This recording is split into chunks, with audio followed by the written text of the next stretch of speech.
त्या ठिकाणी आपण क्वेश्चन नंबर 8 सॉल्व करणार आहे. 5 resistor of given values are connected together as shown in the figure. तर 5 रेजिस्टर दिलेले, त्याच्या व्हॅल्यूज पण दिलेल्या आहे, त्या आपल्याला या पद्धतीने फिगरमध्ये दिलेले त्या पद्धतीने कनेक्ट करायचं आहे.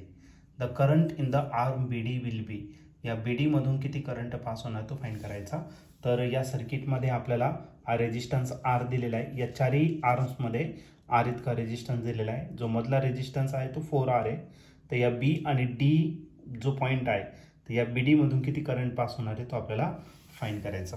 याचे 4 ऑप्शन दिलेले आहे. त्यापैकी पहिलं जो ऑप्शन आहे ए ऑप्शन, तर ते आहे half the current in the arm A B C. A B C मधून जो करंट पास होणार त्याचे किती असणार, तर हाफ असेल. बी ऑप्शन आहे 0.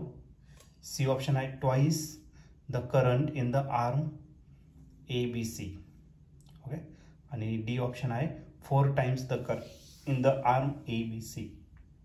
तर या 4 ऑप्शनपैकी या क्वेश्चनचं करेक्ट आन्सर काय असलं पाहिजे, तर त्यासाठी आपण याला सॉल्व करूया आणि मग डिसाईड करूया. तर या क्वेश्चनमध्ये आपल्याला 5 रेजिस्टर आहे गिवन व्हॅल्यूच्या, त्या फिगरमध्ये कनेक्ट दिलेल्या पद्धतीने आपल्याला कनेक्ट करायचं. तर करंट बी डीमध्ये किती असणार आहे ते आपल्याला या ठिकाणी फाइंड करायचं आहे. ओके. तर सर्वात पहिली ती डायग्राम या ठिकाणी आपण ड्रॉ करू.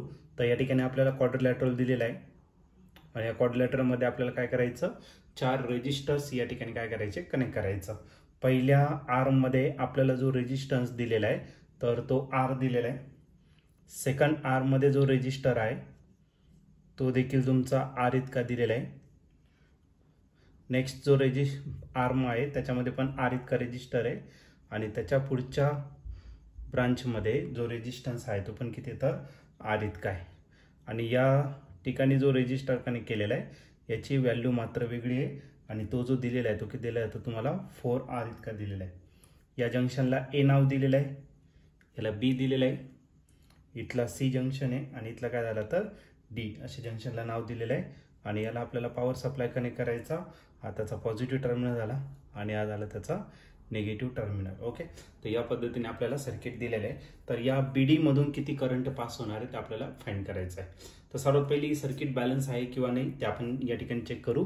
या रेजिस्टन्सला आपण R1 कन्सिडर करू, याला R2 कन्सिडर करू, याला R3 कन्सिडर करू आणि हा जो रेजिस्टर आहे त्याला काय कन्सिडर केलं, R4 कन्सिडर केलं. ठीक आहे. बॅलन्स कंडिशन जर घेतलं तर या 2 रेजिस्टन्सचा काय करायचा, रेशो घ्यायचा बाय बॅलन्स कंडिशन.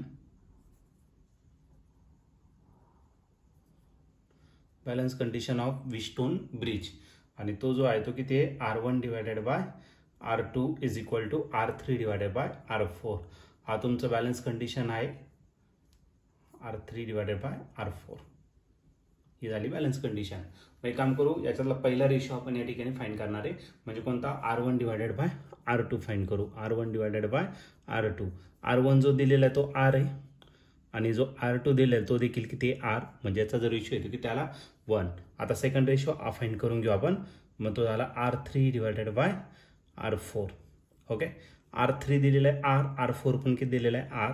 मग याचा जो रेशो आहे तो पण किती आला तर 1. याला इक्वेशन 1 कन्सिडर करा, याला 2. आता ही जी सर्किट आहे ही बॅलन्स आहे.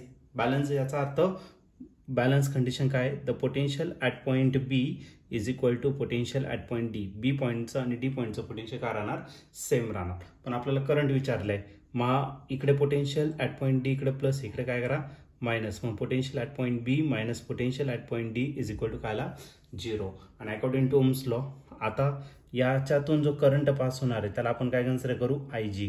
IG म्हणजे गॅल्व्हनोमीटर कनेक्ट केलेला असतो. IG इंटू रेजिस्टन्स, रेजिस्टन्स किती आहे 4R इज इक्वल टू 0.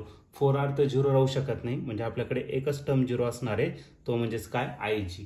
मग जो करंट पास होणार आहे कशामधून, BD मधून, BD जंक्शन मधून, तो किती असणार तर 0. आणि या ठिकाणी तुम्ही ऑप्शन जर बघितलं तर ऑप्शन नंबर बी जो आहे तो आपला या ठिकाणी करेक्टली मॅच होतोय. मग या ब्रांच BD मधून जो करंट पास होणार आहे तो किती असणार तर 0 इतका असणार. तर ऑप्शन बी याचा करेक्ट आन्सर आहे.